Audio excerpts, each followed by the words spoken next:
Assalamualaikum warahmatullahi wabarakatuh. Shalom, damai sejahtera buat kita semua. Om Swastiastu, Namo Buddhaya, salam kebajikan. Halo guys, masih bersama gue di HRPS Channel. Apa kabar semuanya? Semoga dalam keadaan sehat selalu, tidak kurang satu apapun. Ini video spesial guys, video terbaru di segmen Cermin, cerita misteri nyata narasumber. Bagi yang baru bergabung di channel ini, mohon bantuannya subscribe, like, share, dan komen. Dan jangan lupa nyalakan tombol loncengnya biar kita lebih bersemangat lagi membuat video-video berikutnya. Di video segmen Cermin kali ini, kita sudah kedatangan seorang narasumber yang akan bercerita tentang kejadian misterinya. Langsung kita sapa narasumber kita. Halo Om, apa kabar? Alhamdulillah sehat.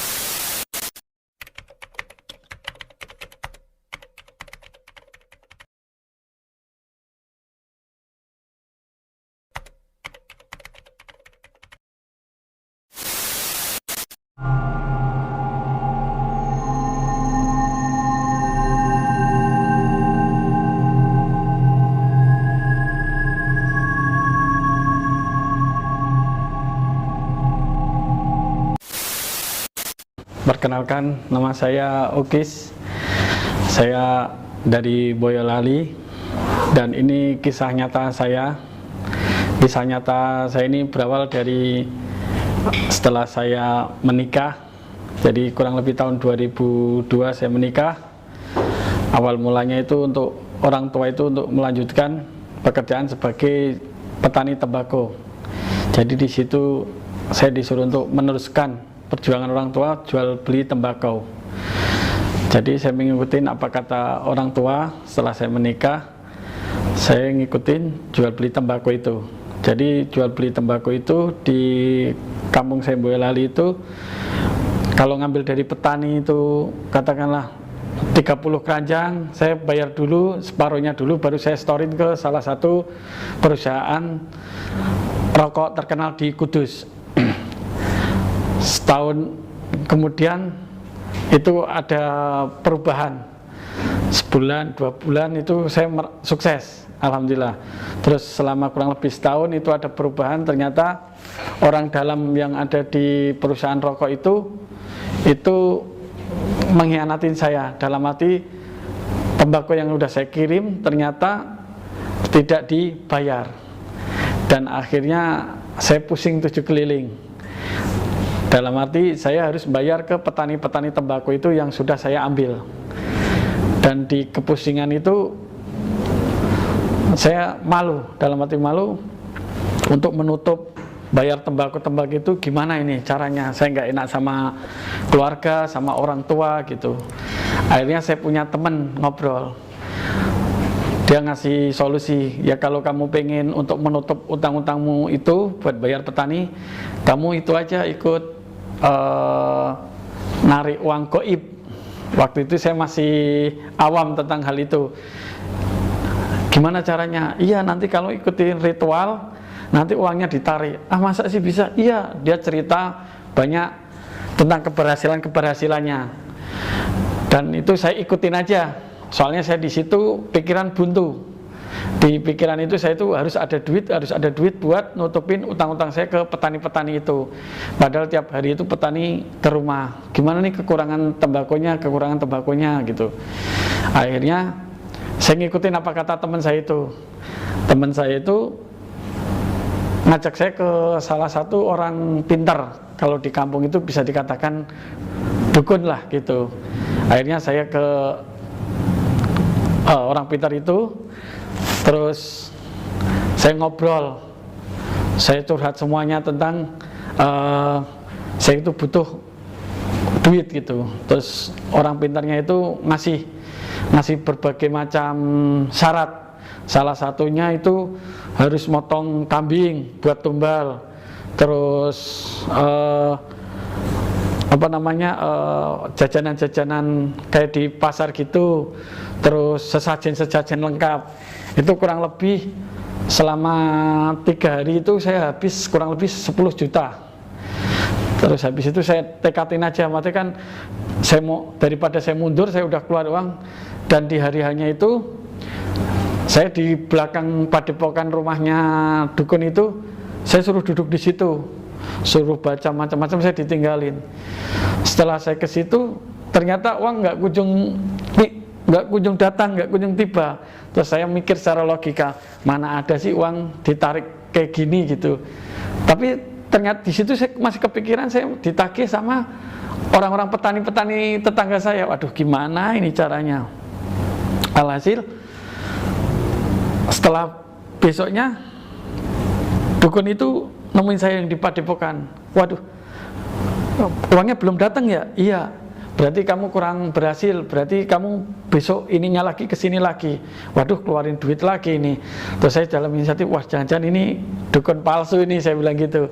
Akhirnya saya ngomong ke teman, gimana nih kok nggak berhasil? Wah berarti kamu belum rezeki. Wah belum rezeki. Akhirnya saya pulang ke rumah. Itu keluarga udah pada marahin, gimana sih kamu? Petani udah kesini pada nagih, kamu sini malah keluar. Sisa uang kamu belum, udah habis saya. Nggak ada uang sama sekali untuk bayar itu. Karena kemarin uang sisa 10 juta itu buat dukun yang tadi itu. Alhasil saya sampai disamperin orang banyak, saya jadi sakit. Akhirnya keluarga juga kasihan. Untuk usaha menulis ini mungkin belum rezeki saya untuk berbisnis di tembakau itu. Di dalam kesakitan saya itu bermimpi itu ada kayak orang berpakaian pengantin itu cantik banget, pokoknya kayak orang pengantin Jawa gitu. Terus banyak orang tuh lihat, saya tanya sebelah saya, itu siapa pengantinnya cantik banget? Oh itu Siti Khotijah. Iya. Siti Khotijah itu siapa? Oh itu Dewi Lanjar. Loh, Dewi Lanjar bukan pengantin, bukan. Kalau Lanjar itu kalau di kampung Jawa itu mama janda yang belum punya anak. Jadi oh itu Dewi Lanjar. Iya, orang mana? Dia biasanya ada di daerah ujung Negoro, di daerah Pekalongan, dia bilang gitu. Oh daerah Pekalongan, iya.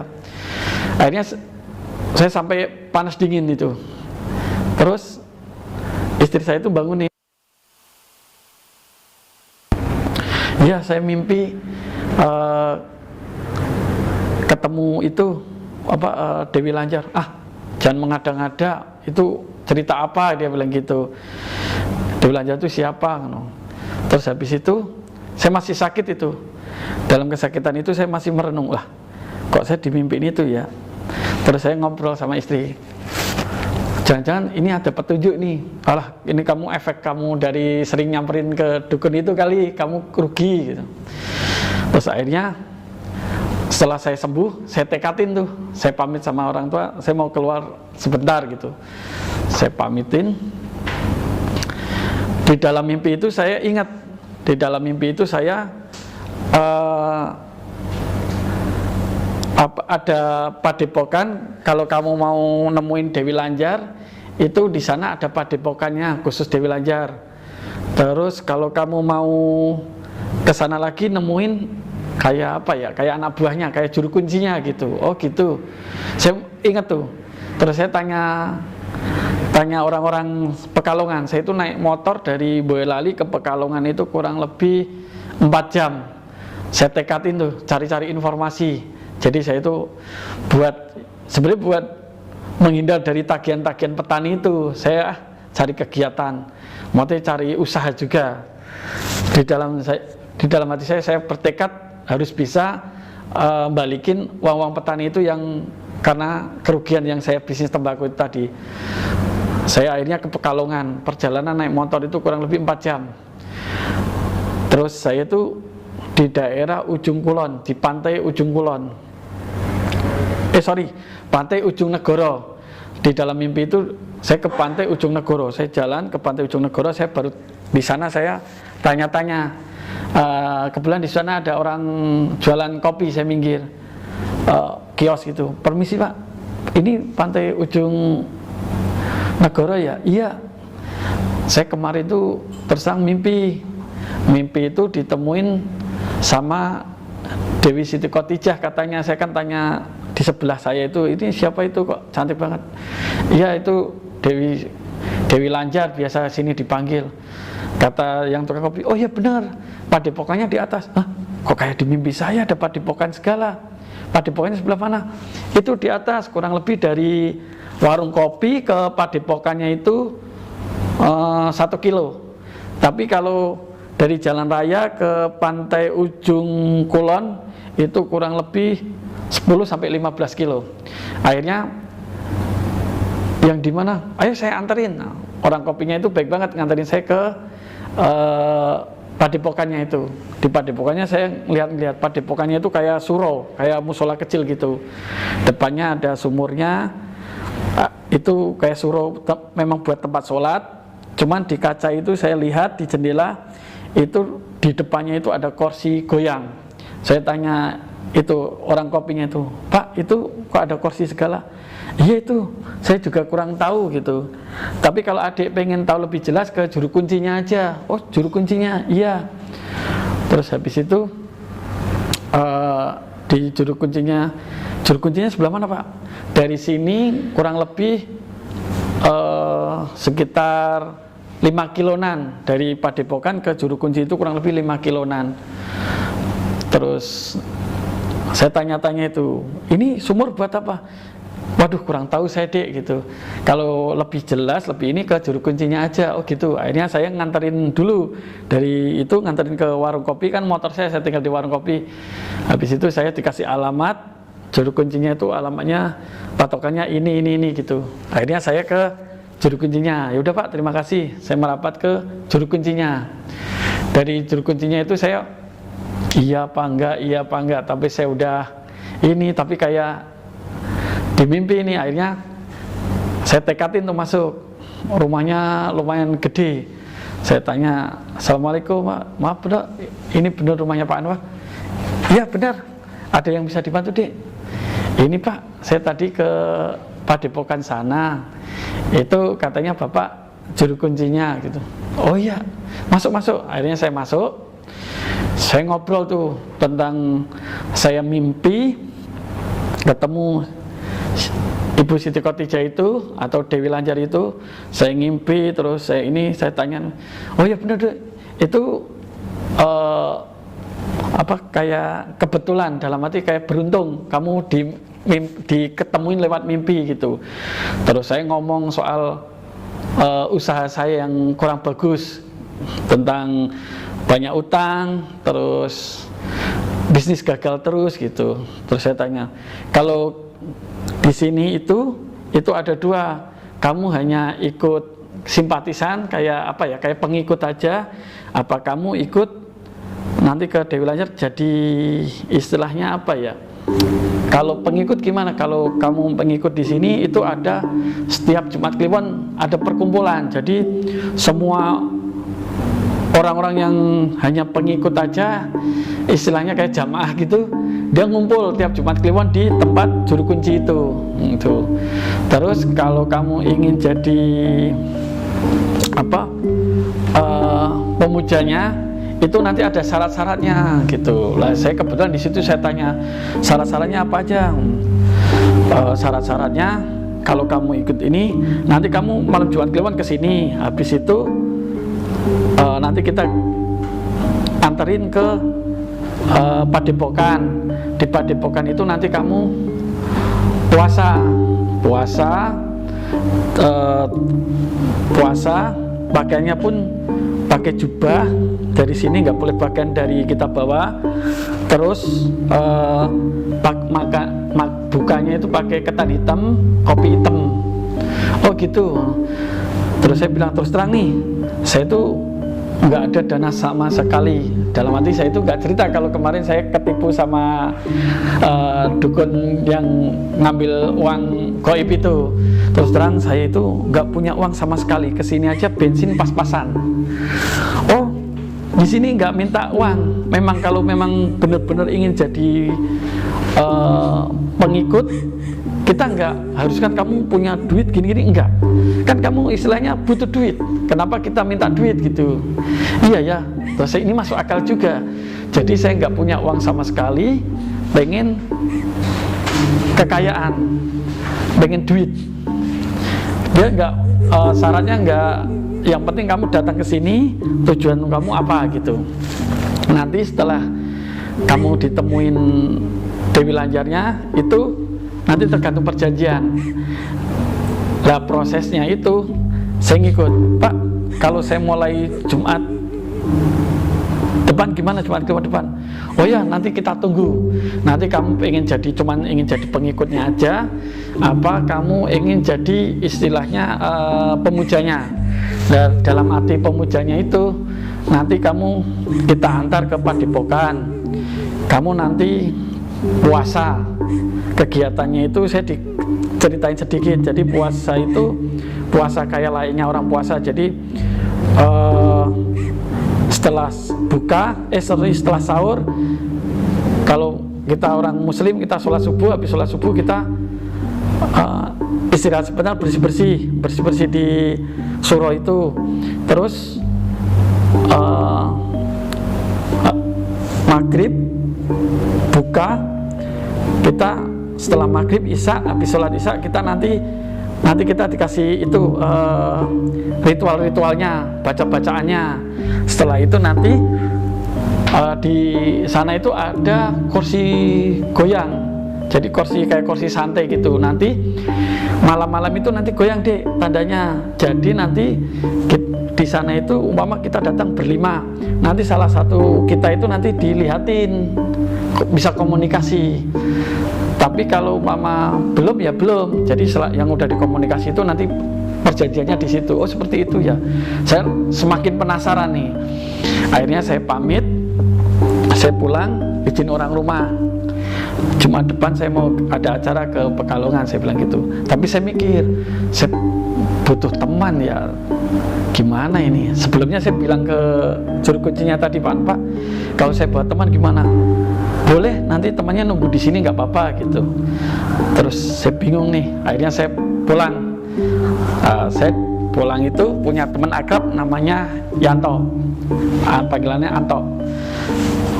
Saya ngobrol, Mas Anto, saya itu punya ini nih, punya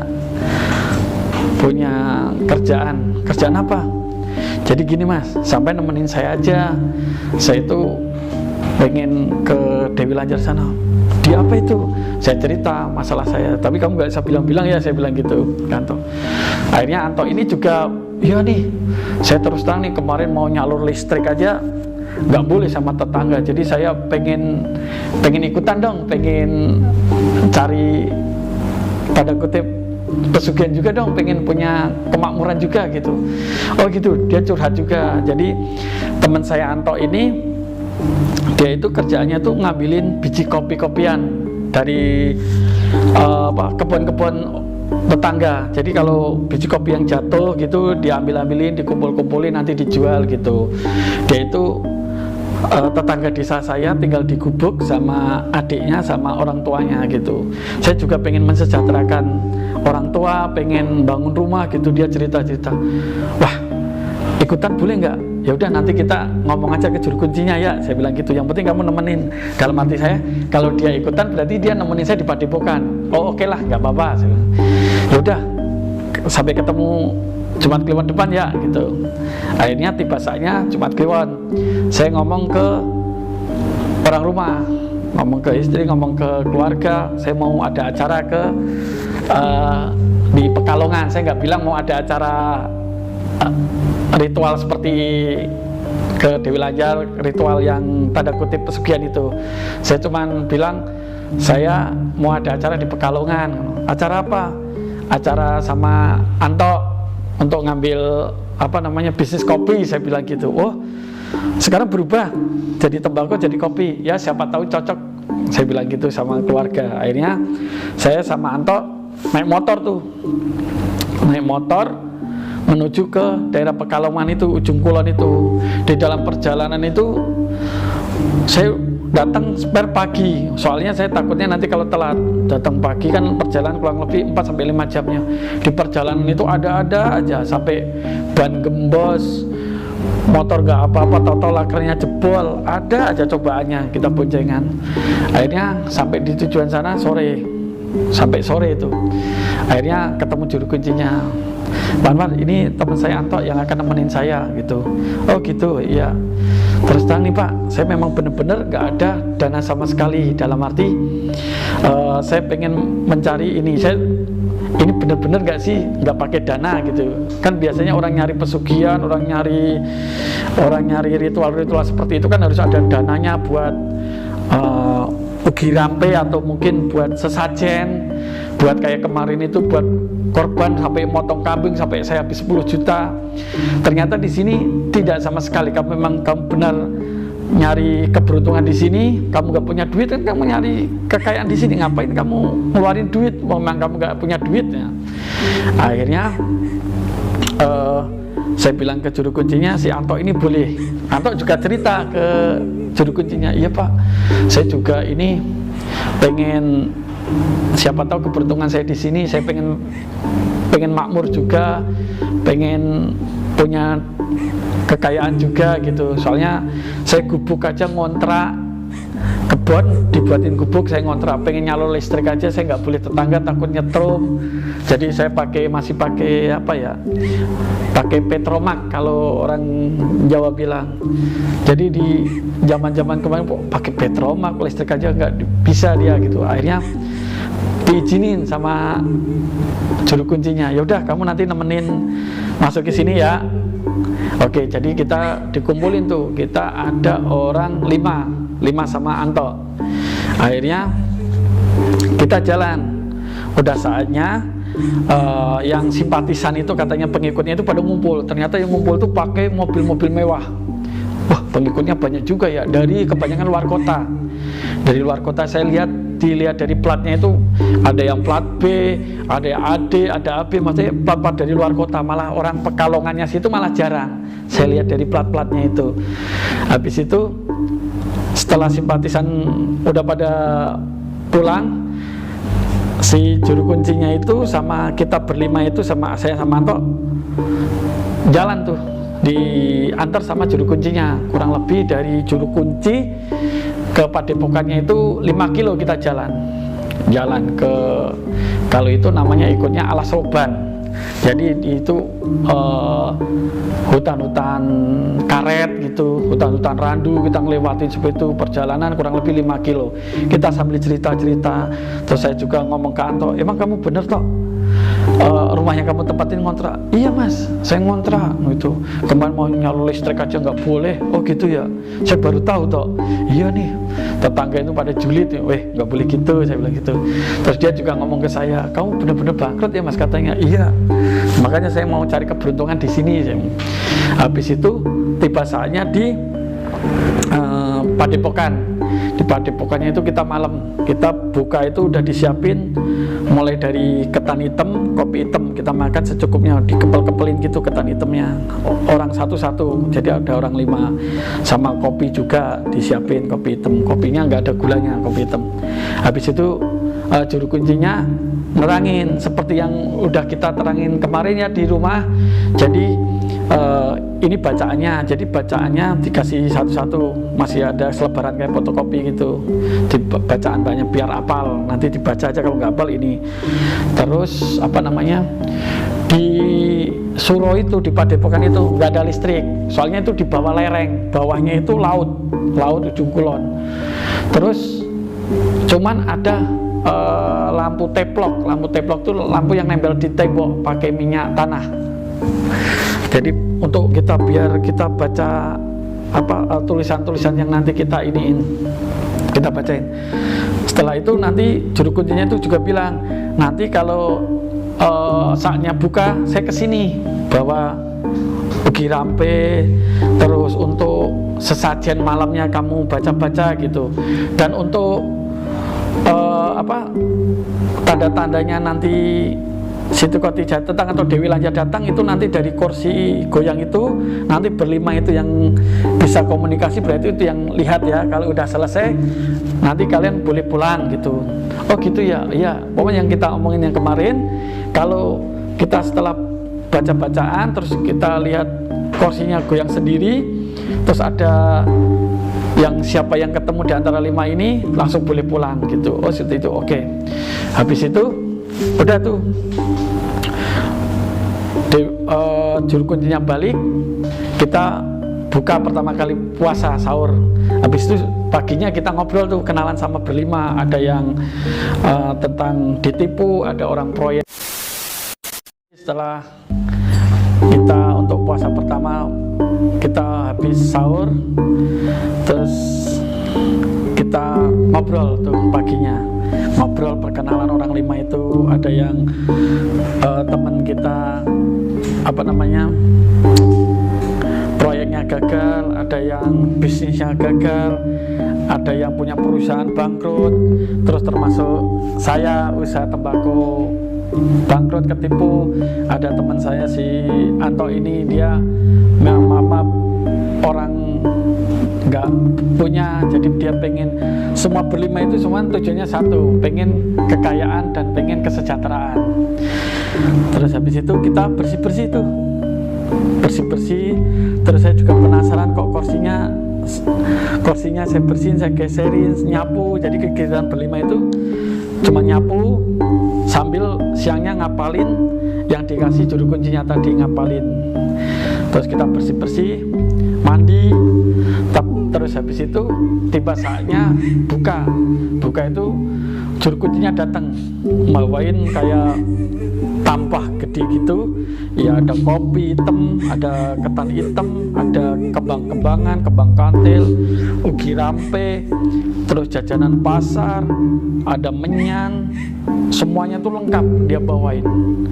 Dan yang tidak keluar duit sama sekali itu saya sama si Anto, yang bertiga itu. Dia ke situ itu, dia tanya, saya kemarin nyumbang buat ini, yang siangnya dia itu. Saya, wah berarti yang nggak keluar duit cuma saya doang nih sama si Anto. Tapi kan memang benar-benar kita itu cari duit itu di situ, memang saya benar-benar nggak ada. Habis itu ini buat buka ya teman-teman gitu. Oh ya. Habis itu adzan kita dengar, adzan kita buka tuh. Alhamdulillah puasa pertama kita jalan. Habis itu habis maghrib kita itu wiritan seperti biasa, wiritan kayak kita lah. Habis itu kita Isya datang. Setelah Isya kita pada senderan tidur sebentar sambil kita ngobrol. Yang habis tidur sebentar, jam 12 kita untuk wiritan itu. Tibalah jam 12. Di situ ada jamnya itu, di suro itu selain kursi goyang di belakang itu ada jamnya. Jadi kita jam kecil itu kita ketahuan ini jam berapa. Ya udah kita saling membangunin. Ayo, udah jam 12 kita ambil air wudhu. Di depan suro itu ada sumur air wudhu. Terus kita pada wiritan itu yang dikasih itu secari kertas itu kita apalin itu. Lampu cuman sentir tempel di tembok itu. Habis itu kita berlima bebarengan tuh, depan 2, belakang 3. Terus kita wiritan itu yang kita wiritan. Tahu-tahu belakang teman saya itu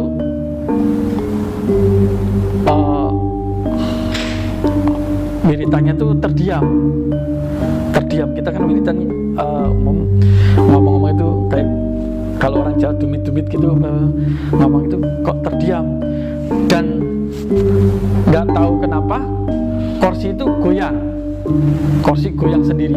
Padahal siang-siang itu kita bersihin itu nggak ada tali atau nggak ada apa, kursinya juga berat dari kayu jati, dan herannya goyang. Di saat itu juga kursi goyang, saya takutnya ya ini benar-benar nyata apa enggak ini goyang.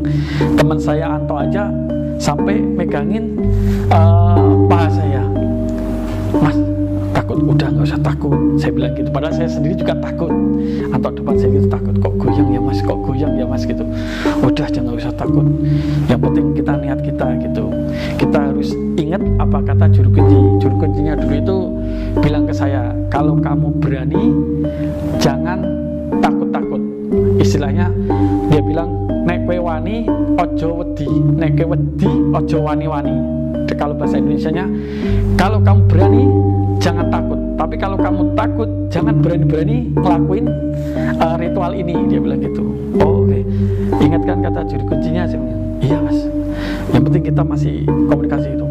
Yang di belakang saya itu setelah diem, dia tuh ngobrol pakai bahasa Jawa. Jadi nggih sendika dawuh saya kula purun.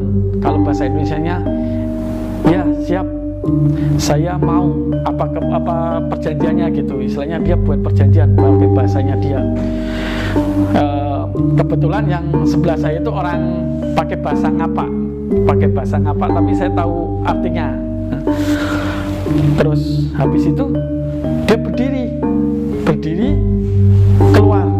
keluar terus entah dia keluar, tapi kita memang kata juru kuncinya nanti yang sudah lihat ngikutin kehendak Dewi Lanjar, dia pengen apa, terus ngikutin perjanjiannya, terus kita tetap lanjutin sampai kita nanti ketemu dan berkomunikasi. Akhirnya belakang teman saya itu keluar, terus akhirnya tibalah, tahu-tahu udah adzan subuh.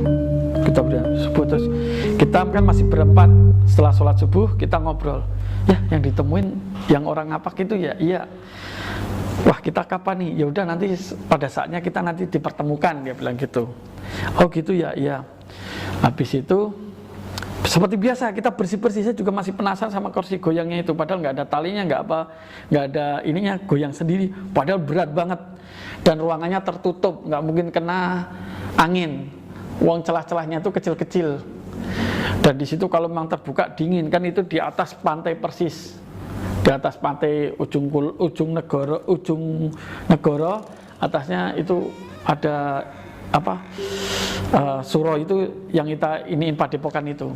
Habis itu berganti hari kemudian teman seperti biasa buka, tiba, sholat isya, tidur sebentar, kita baca wiridan lagi, teman saya lagi ketemu. Wah, teman saya lagi nih ketemu.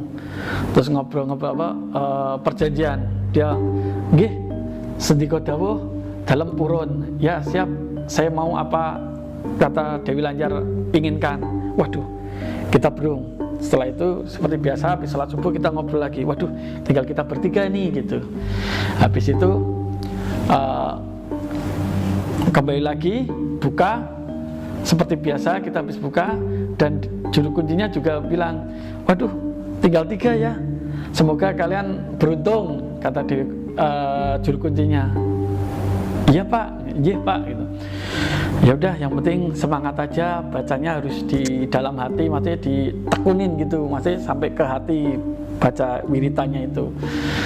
Terus habis itu tiba saatnya setelah isya seperti biasa, kita leyeh-leyeh masih tiduran sebentar, jam menunjukkan jam 12, kita bertiga itu seperti biasa, saya, Anto, cuman kita bertiga, akhirnya kita urutan, nggak ada yang di belakang, berurutan bertiga. Habis itu posisi saya di tengah, diapit Anto sama teman saya itu yang masih sisa satu ini, jadi kita bertiga. Habis itu kita wiritan di jam itu wiritan hening, kursi goyang lagi. Ya Allah, kursi goyang lagi, yang temuin siapa ini? Akhirnya tahu-tahu yang sebelah saya itu Anto itu bilang, nggih sendika dawuh dalam purun napa kersane Dewi Lanjar kula purun. Istilahnya saya siap apapun perjanjian sama Dewi Lanjar, saya ikut. Dia ngobrol. Akhirnya dah Anto yang dapat yang ini, yang komunikasi teman saya itu. Akhirnya Anto keluar. Lah keluarnya itu kebanyakan yang udah sukses keluarnya itu dia itu jalan ke juru kuncinya. Jadi dari Padepokan ke juru kuncinya itu 5 kilo itu mereka jalan ke juru kuncinya. Jadi ke juru kuncinya itu dia balikin jubah yang dia pinjem, balikin juru kuncinya, terus bilang kalau dia udah ditemuin Dewi Lanjar, terus nanti juru kuncinya juga ngasih petuah-petuah, terus akhirnya pulang seperti itu. Terus saya bilang, lah Anto ke juru kuncinya, padahal motor yang bawa saya, dia naik apa ya? Saya nggak mikir sampai segitu. Lah terus Anto pulangnya ke Boyolali naik apa ini dia? Ya udah biarin lah, yang penting saya baca terus itu. Tinggal kita berdua. Habis itu kita paginya setelah subuh kita ngobrol sama teman saya berdua ini. Wah tinggal kita berdua ya mas? Iya nih. Terus dia ngobrol tentang proyeknya gagal, banyak ditipu. Saya juga ngobrol tentang saya bisnis tembakau, saya ditipu salah satu perusahaan rokok. Saya bilang gitu, ngobrol kita berdua. Jadi dekat kita ngobrol. Terus tanya-tanya alamat, nanti kalau kita sukses kita ketemu gini. Terus dia ngomong itu semalam temannya Anto tetangga, ya dia tetangga desa. Oh gitu ya. Terus saya cerita Anto itu orang nggak punya rumah aja, tanah ngontrak gitu. Oh gitu ya, ya. Wah dia beruntung banget ya bisa terpilih gitu. Jadi kalau di situ tuh kadang bisa ketemu, bisa enggak. Tergantung nanti di situ niatnya benar-benar niat dalam hati apa enggak. Akhirnya setelah tiba saatnya kita buka, juru kuncinya datang seperti biasa, bawa sesaji, bawa ketan hitam, bawa kopi hitam, sambil bawa yang pulang yang udah selesai. Terus ini ya semangat ya bacanya. Nah, bacanya benar-benar dalam hati, kamu luapin semuanya gitu. Oh ya. Terus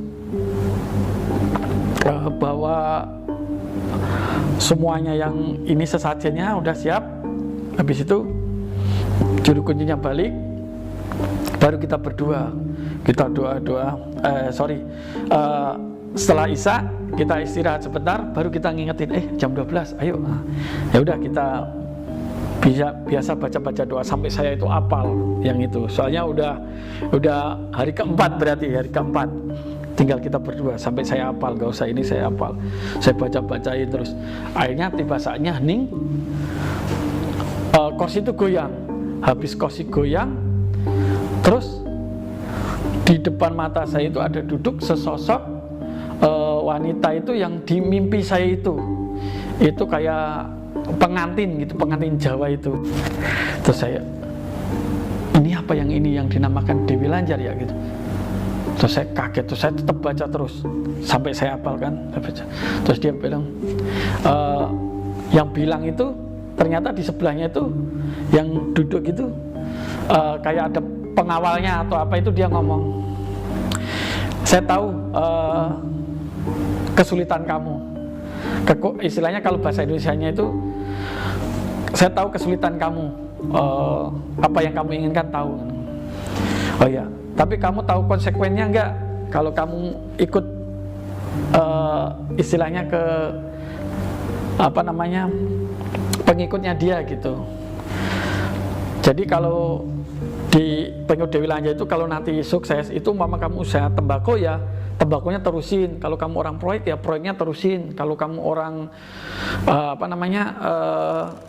jualan kerupuk ya kerupuknya terusin gitu. Kamu tahu konsekuensinya enggak gitu? Konsekuensinya apa gitu?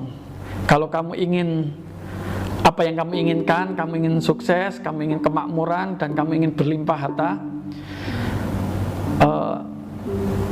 Kanjeng Dewi Lanjar ingin anak kamu diasuh. Langsung saya kaget. Maksudnya diasuh gitu. Maksudnya saya dalam pikiran saya ini kan di dunia nyata, diasuh itu apa dibiayain, apa diasuh, apa dirawat gitu. Ternyata diasuh tanda kutip itu diminta. Maksudnya iya diminta Dewi Lanjar. Nah, padahal anak saya satu-satunya nih. Terus dia bilang, saya cuman bilang di dalam hati aja, dia tahu. Ntar kamu kan bisa buat lagi, bisa punya anak lagi nanti. Terus saya bilang, aduh, diminta ya. Terus saya mikir lagi. Terus Terus nggak usah kelamaan. Kalau kamu memang mau dilanjut, kalau nggak mau nggak apa-apa, silahkan. Kamu jadi istilahnya kayak pengikut saja, nggak jadi pemuja. Terus saya akhirnya, aduh, padahal saya nyari kekayaan, nyari kemakmuran kan buat anak istri istilahnya. Akhirnya saya menolak. Kalau untuk anak, saya mohon maaf nggak bisa, saya bilang gitu. Oh yaudah, kalau nggak bisa silahkan. Dewi Lanjar itu cuma senyum aja, senyum. Terus tahu-tahu saya menolak dengan apa perkataan pengawalnya itu, minta itu. Saya terus akhirnya lama-lama menghilang. Terus akhirnya saya lemes, aduh berarti nggak bawa hasil nih, lemes. Akhirnya saya pamit ke teman saya yang bawa wiridan, saya pamit dulu ya. Oh yaudah, dia sendirian. Akhirnya saya pulang dari Padepokan ke Juru Kuncinya itu kurang lebih 5 kilo. Saya jalan, saya merenung, ya Allah gimana ini, saya balik nggak bawa hasil, orang-orang pasti pada nungguin utang-utang untuk dibayar, padahal saya itu udah nggak adain sertifikat buat nutup-nutup itu. Aduh gimana itu, udah orang bank nyariin, tetangga yang untuk jualan tembakau itu, petani-petani itu minta dibayar. Waduh, saya nggak ada takut-takutnya. Padahal di situ itu terkenal angker, alas roban. Bayangin aja, alas roban itu terkenal angker. Hewan-hewan buas itu masih banyak banget. Saya itu nggak peduliin orang krusek-krusek kanan kiri itu, saya tetap jalan terus. Padahal saya pakai jubah. Kan setelah ditemuin Dewi Lanjar kan harus dibalikin jubahnya ke Juru Kuncinya. Saya jalan terus, tahu-tahu udah subuh aja. Ya udah, saya ke Juru Kuncinya, saya balikin, saya bilang, maaf Pak, saya nggak bisa nerusin. Kenapa? Ini loh, kamu kan nanti kedepannya masih bisa punya anak lagi. Iya, tapi saya kan ingin nyenengin anak, masa anak yang saya korbanin. Oh yaudah, nanti kamu jadi istilahnya nggak usah jadi pemuja, jadi pengikutnya aja, biasa aja, kesini main kesini aja. Oh iya. Akhirnya saya tanya, Anto kemarin nih? Iya, kemarin dia balik, pulangnya juga jalan gitu. Oh gitu ya. Mau saya antar, dia nggak mau. Padahal dari Juru Kunci ke Jalan Raya itu kurang lebih ya 5 kilonan, 5 kilo 7 kilonan dari Juru Kunci ke Jalan Raya. Terus saya akhirnya nunggu pagi, sambil ngobrol nunggu pagi, terus saya pamitan. Jam 7-an saya pamitan, Pak saya pamit pulang ya. Oh ya udah, saya takutnya ditunggu anak istri di rumah, saya pamitan. Sampai Boyolali kurang lebih jam 11-an, jam 11 saya ketemu orang rumah. Gimana kerjaannya? Iya nih, kerjaannya di sana juga belum begitu banyak butuhin tenaga, saya bilang gitu. Dan kopinya juga mahal-mahal, saya bilang gitu aja. Kan alasan orang rumah saya mau bisnis kopi itu. Terus akhirnya saya pulang istirahat. Banyak orang nagih juga. Terus akhirnya saya di situ masih punya keluarga, orang rumah gitu. Ya udah, ini orang bang pada nagih, ini pada nagih, yang kita punya dijual aja gitu. Akhirnya istri punya mobil, dijual buat nutupin utang-utangnya, utang-utang saya. Terus semua yang ini, terus saya ngomong sama istri, ya udah kita cari kerja aja yuk ke Jakarta gitu. Soalnya mungkin kita bisnis di sini belum beruntung gitu. Oh ya udah, terus terang buat saya malu sama tetangga, ya udah kita ke Jakarta. Jadi sebelum berangkat ke Jakarta kan, apa yang kita punya itu kita jual semua. Yang kita punya, terus orang tua yang punya, orang tua punya mobil, orang tuanya buat nutup tetangga. Jadi kita pergi itu nggak ninggalin utang.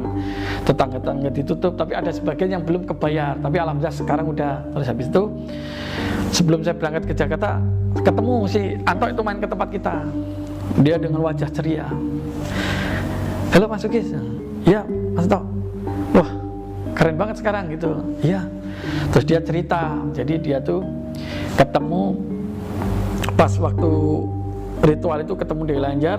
Perjanjiannya dia itu tidak boleh menikah atau tidak boleh suami istri. Oh gitu ya, iya kan ringan, nggak minta, istilahnya nggak minta macam-macam. Oh gitu ya, iya.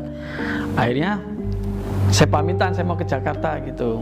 Nah, terus "Lah ini mau kemana kopi?" "Iya nih, saya lagi biasa ini jual kopinya lagi bagus," dia bilang gitu. Tahu-tahu udah bagus saja nih, berarti rezekinya dia di situ. "Ntar Jumat Kliwon saya mau ke sana lagi ya, izin ya." "Oh yaudah, kamu udah tahu daerah sana." Terus saya juga pamitan, saya mau ke Jakarta, mau adu nasib di Jakarta gitu. Akhirnya saya udah pamitan sama si Anto balik, terus saya pamitan sama keluarga, juga saya merantau ke Jakarta. Di Jakarta saya pertama kali bingung, wah kerja apa ini? Akhirnya saya kerja di salah satu taksi, kerja di situ. Akhirnya next Lebaran kita balik kampung itu bapak saya cerita, "Tuh Anto kerja sama orang mana sih Pekalongan itu, dia sekarang bisnis kopinya lancar banget itu, sampai yang tempatnya dia tadi yang ngontrak tanahnya dibeli." "Wah, masa sih Pak?" "Iya." Akhirnya nggak lama bener Lebaran Anto main ke tempat kita, dia cerita kalau dia usahanya alhamdulillah udah jalan. Dia tiap Jumat dia sowan istilahnya ke juru kunci, apa yang perlu diinin gitu. Terus akhirnya, "Oh ya udah kalau kamu sukses," saya kira pandangannya, oh tanahnya yang dia kontrak udah dibeli, berarti kan udah setahun ini kan dia berarti udah ngumpulin dana buat beli itu. Ternyata saya nggak sengaja setelah Lebaran main ke tempat atau rumahnya udah gedung, udah tembok. "Tok, ini rumah kamu?" "Iya, ini rumah saya." Dan kebun yang sebelah itu yang dulu saya nyalur listrik nggak boleh, katanya takut nyetrum, saya beli juga. Wah hebat ya, pesat banget ya Tok. "Iya." Terus habis itu tahun depan saya mau nikah gitu loh, katanya perjanjiannya kamu nggak boleh nikah. Ya semoga inilah, coba saya cobalah ya, gitu. Akhirnya tanahnya makin banyak, padahal baru setahun loh. Tanah udah dibeli, rumah gedung udah dibuat. Ya udahlah, itu urusannya Anto. Terus habis itu saya balik lagi ke Jakarta, ke aktivitas seperti biasa saya kerja. Saya kadang kerja pindah-pindah. Yang penting saya untuk bertahan hidup aja di Jakarta. Next tahun berikutnya saya balik. Anto katanya udah married, baru nikah, belum lama nikah. Dia itu tahu-tahu minta cerai istrinya, nggak tahu kenapa alasannya. Tapi Anto ninggalin istrinya itu rumah sama kayak toko sembako buat ini. Ya udah kita ini. Jadi saya ingat itu, Anto bilang perjanjiannya dia nggak boleh nikah. Jadi selama saya bolak-balik itu, Anto udah bikin rumahnya tingkat, kebun sekitar udah dibeli, punya gudang kopi, punya kafe-kafe banyak, berarti urusan setahun itu. Dan dia udah nikah 2 kali dan gagal lagi. Jadi dia memang perjanjiannya tidak boleh nikah gitu. Terus kalau saya coba mampir, jadi saya itu pulang kampung pakai motor, saya itu mampir, masih penasaran ke ujung negara itu, saya mampir ke juru kuncinya itu, mampir. "Pak Anwar, ya masih ingat kan?" "Oh iya, kamu kerja di mana sekarang?" "Saya di Jakarta Pak, nyari ini, kerja di swasta," saya bilang gitu, ngobrol-ngobrol. "Anto masih ini?" "Iya, dia sering tetap main ke sini, silaturahmi ke sini gitu." Terus ngobrol-ngobrol, "Iya tuh kemarin perjanjiannya dia cerita nikah gagal." "Iya kan saya udah bilang, dia perjanjiannya katanya sama dia nggak boleh merit gitu. Dia kan masih untung, perjanjiannya hanya nggak boleh nggak boleh nikah resmi gitu, mesti gagal gitu. Tapi nggak diminta yang lain." Tanda kutipnya itu biasanya itu konon katanya Dewi Lanjar itu sukanya pemuda-pemuda yang masih muda, masih yang ganteng-ganteng gitu, istilahnya masih pemuda yang lajang-lajang gitu, konon katanya gitu. Saya juga ini. Terus akhirnya setelah itu saya pulang nggak jauh dari situ saya coba istirahat, ngeres, ngopi, cerita-cerita orang Pekalongan situ. Terus saya buka ini, pura-pura tanya, "Itu kalau di sini ada padepokan?" "Oh iya." Tanya-tanya orang-orang sekitar Pekalongan, "Padepokan sini ada istilahnya kayak untuk muja-muja seperti itu gitu." "Oh gitu ya." Saya pura-pura nggak tahu, padahal saya dulu alumni ikut memuja di situ. Itu ada di daerah Pekalongan, itu ada lagi tuh yang untuk ini, tapi biasanya diminta maaf biasanya. Tapi saya mau membantah teman saya, kok enggak, ntar saya ketahuan saya pernah alumni situ, saya dengerin aja. Iya, jadi kalau katanya kalau udah pengikutnya situ, umpama umurnya katakanlah standarnya Indonesia 60, dia itu bisa diminta 5 tahun tergantung perjanjiannya. Jadi dia umur 55 tahun meninggal, yang 5 tahun dia ngabdi ke dunianya Dewi Lanjar. Oh seperti itu ya, wah ngeri sekali ya, saya bilang gitu. Jadi saya pura-pura nggak tahu gitu, pura-pura orang awam nanya-nanya pas ngeres itu dari juru kuncinya itu. Oh gitu ya, iya jangan sampai ya dek seperti itu. Iya pak, enggak pak, saya bilang gitu. Jadi dalam hati saya masih bersyukur, masih diberi kesempatan oleh Allah, jangan sampai ke jerumus lembah hitam, aliran hitam seperti itu ya. Saya masih bersyukur lah, masih bisa mencari rezeki yang halal untuk nafkahin anak istri, jadi nggak ke jerumus seperti itu gitu. Dan sampai saat ini teman saya Anto itu masih berkembang. Jadi terakhir ketemu itu belum lama ketemu juga, saya kalau ke sana itu juga kalau ketemu anak saya salam tempel. Dia merasa mungkin dia ngajak saya ke itu kali ya.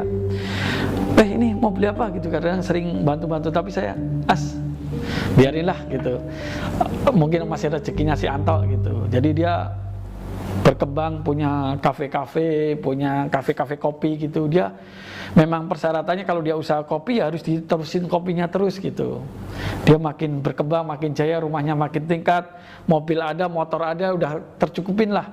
Dia itu bisa membagikan orang tua, bisa membagikan adiknya, tapi ya itu syaratnya dia nggak bisa nikah sampai seumur hidupnya, seperti itu. Inilah kisah nyata saya. Terima kasih.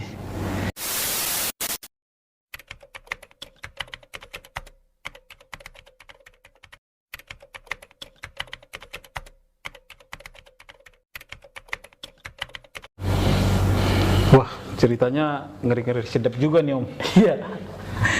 Boleh nanya-nanya nih Om, ada beberapa pertanyaan sih yang ingin saya tanyakan. Oke. Om, sosok Dewi Lanjar dan pengawalnya itu terlihat jelas Om? Iya, jadi terlihat jelas itu ketika orang-orang itu pilihan, dalam arti di kayak Suro itu di Padepokannya itu nanti yang ngelakuin ritual itu nanti dilihatin satu persatu tergantung keberuntungan masing-masing. Jadi waktu itu pas giliran saya itu saya melihat memang sosoknya itu kayak di mimpi saya. Jadi kayak orang calon pengantin Jawa, bahkan Jawa itu ada melatihnya gitu, Jawa pengantin. Dan yang ngomong itu waktu di mimpi kan orang sebelah saya itu siapa itu, saya penasaran. Pas di mimpi itu Siti Khotijah atau Dewi Lanjar, terkenalnya di daerah Pekalongan. Tapi kalau pas saya ketemu di Padepokannya itu memang benar kayak di mimpi saya, cuman di bawahnya itu kayak ada pengawalnya tuh gede, serem, duduk. Dia di bawahnya itu pas ya, kalau yang di kursi goyangnya itu Dewi Lanjarnya, pas yang di bawah itu yang ngomong, orangnya gede gitu. Dia ngomong pakai bahasa Jawa, kulo ngertos sing panjenengan kersaken, dalam arti saya tahu apa yang Anda mau. Anda pengen kayak kekayaan, Anda pengen kesejahteraan, ingin kemuliaan, tapi syaratnya yaitu Dewi Lanjar pengen ngasuh anak bapak, istilahnya gitu, pengen ngasuh anak saya, dalam arti tanda kutip anak saya itu ternyata yaitu jadi tumbal. Mau ditumbalkan? Iya. Om mundur nih dari ritual pesugihan. Iya. Ada teror-teror gaib nggak sih Om? Kalau teror gaib enggak ya, selama saya udah percaya sama juru kuncinya itu efek sampingnya enggak ada, dalam arti kalau kamu setelah keluar dari sini enggak ada, dalam arti kadang kita penasaran, teman saya Anto aja bisa, saya kok nggak bisa gitu. Makanya 2 tahun kemudian saya coba penasaran mampir itu ingin komunikasi lagi, mampir. Kan biasanya kalau juru kuncinya itu kan juru kuncinya aja kerjaannya cuma jadi petani, dia masih punya mobil mewah, masih punya mobil motor, itu dapat dari mana? Dari mereka yang beruntung itu pada ngasih gitu. Dan kalau teror-teror seperti itu nggak ada. Dalam arti nggak ada itu kadang memang kalau kita pas malam itu keinget, malah saya inget bukan masalah teror, kadang kita inget sama yang di atas Allah. Kamu gimana sih? Kamu punya saya kok kamu masih istilahnya mintanya ke gaib gitu, masih ke istilahnya maaf dalam arti ke selain Allah gitu loh, masih selain Tuhan gitu loh. Kamu kan punya saya gitu, kenapa minta itu? Yang bikin ngejar-ngejar saya jadi kesalahan seperti itu. Kalau teror nggak ada. Ini Om berdua nih melakukan ritual pesugihan. Apa kabar temannya sekarang Om? Kabar terbarunya Om? Kabar terbarunya itu dia sekarang punya kafe kopi. Kafe kopi. Kopi-kopi yang sekarang pada merajalela itu warung kopi. Terus kalau dulu kan dia hanya ngambilin biji-biji kopi-kopian. Sekarang dia udah punya gudangnya, punya kopinya banyak, rumahnya mewah. Terus kebun-kebun yang sekitarnya itu pada dibeli, yang dulunya dia mau nyalur listrik nggak boleh. Yang punya kebun tuh jangan nyalur lewat listrik di sini, takut kabelnya nyetrum gitu. Itu dibeli juga sama dia. Jadi dia buktiin kanan kiri gitu. Sama begini Om, temannya Om kan udah sukses nih melakukan ritual pesugihan. Om ada rasa menyesal nggak sih tidak melanjutkan ritual ini Om? Kalau menyesal enggak ya, malah saya justru bersyukur. Dalam arti bersyukur gini, kita kan perjanjiannya kan itu sama istilahnya perjanjian tuh macam-macam yang di sana. Kalau itu kan kalau dari saya sendiri perjanjian kan dia minta anak saya. Dalam arti saya kan tujuannya untuk nyari keberkahan, istilah kemuliaan, itu kan pengen nyenengin anak istri gitu.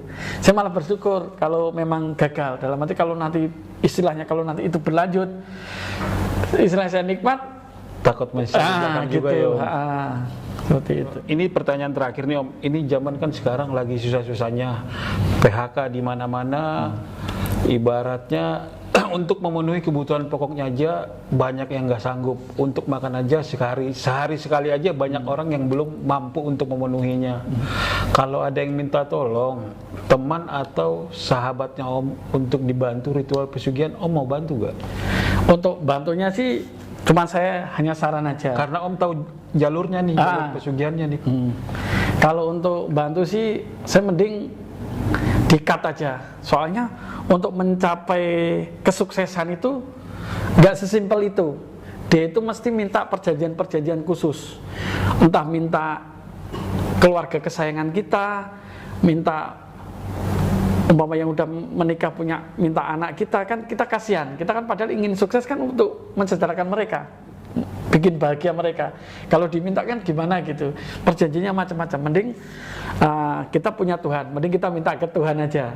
Jadi istilahnya janganlah kita cari-cari jalan pintas seperti itu gitu.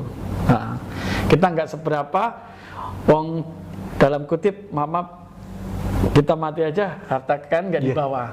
Seperti itu. Om, terima kasih banyak sudah mau berbagi cerita. Om, sebelum kita closing nih, ada yang mau dipromoin nggak? Atau ada pesan-pesan untuk sahabat-sahabat di rumah? Oke, untuk teman-teman atau mungkin para pemirsa yang mungkin lagi kesusahan atau mungkin lagi mengalami kebangkrutan seperti saya tadi, atau mungkin mengalami kegagalan dalam finansial, lebih baik jangan ambil pintas. Soalnya jalan-jalan pintas seperti itu ada dua. Kalau nggak ditipu seperti yang saya pertama itu, kalau enggak itu nanti ada perjanjiannya, mending di-cut, mending tidak usah dilanjutkan, mending cari yang halal-halal saja, biarpun sedikit, yang penting bisa berjalan. Jangan sampai seperti yang saya alamin itu, seperti itu aja. Dan saya boleh promosi? Boleh Om, silakan Om. Jadi saya punya YouTubers anak saya, itu namanya Animal Kids. Nanti kita taruh di linknya Om ya. Oke, siap-siap. Di deskripsi Om. Iya, numpang promosi. Boleh Om, siap-siap. Oke. Itu dia guys, cerita kita hari ini. Jangan takut, mari kita bercermin. Sampai jumpa di video kita selanjutnya. Oke. Terima kasih. See you.